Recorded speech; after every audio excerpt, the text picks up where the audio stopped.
आज का हमारा टॉपिक है प्रकाश का परावर्तन। आज हम लोग देखेंगे कि प्रकाश का परावर्तन क्या होता है। तो प्रकाश का परावर्तन के लिए हम लोग एक सतह लेंगे जो कि समतल होगी।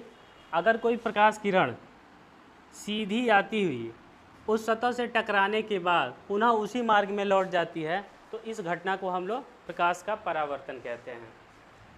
और जो किरण आती है उसको हम लोग कहते हैं आपतित किरण। आपतित किरण और सतह से टकराने के बाद पुनः जब उसी माध्यम में लौट जाती है तो उसको हम लोग कहते हैं परावर्तित किरण।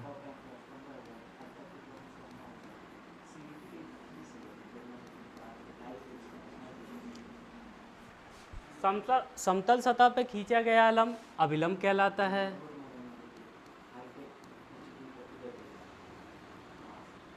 तो परावर्तन के कुल दो नियम होते हैं। पहला नियम ये होता है कि आपतित किरण द्वारा बनाया गया कोण आपतन कोण परावर्तित किरण द्वारा बनाया गया कोण परावर्तन कोण के बराबर होता है। यानी कि कोण आई किसके बराबर होगा?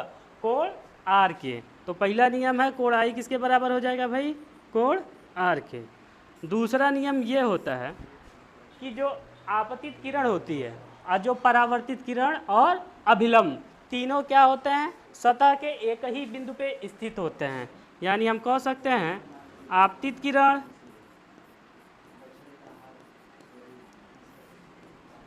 परावर्तित किरण तथा अभिलंब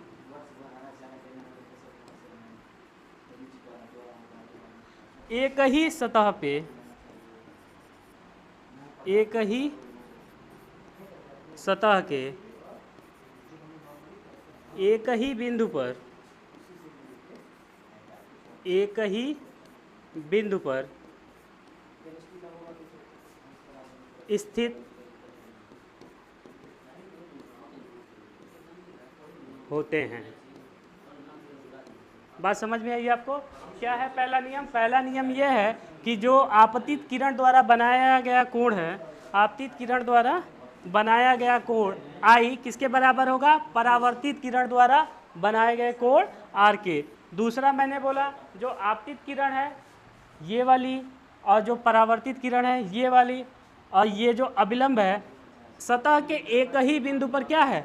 स्थित है।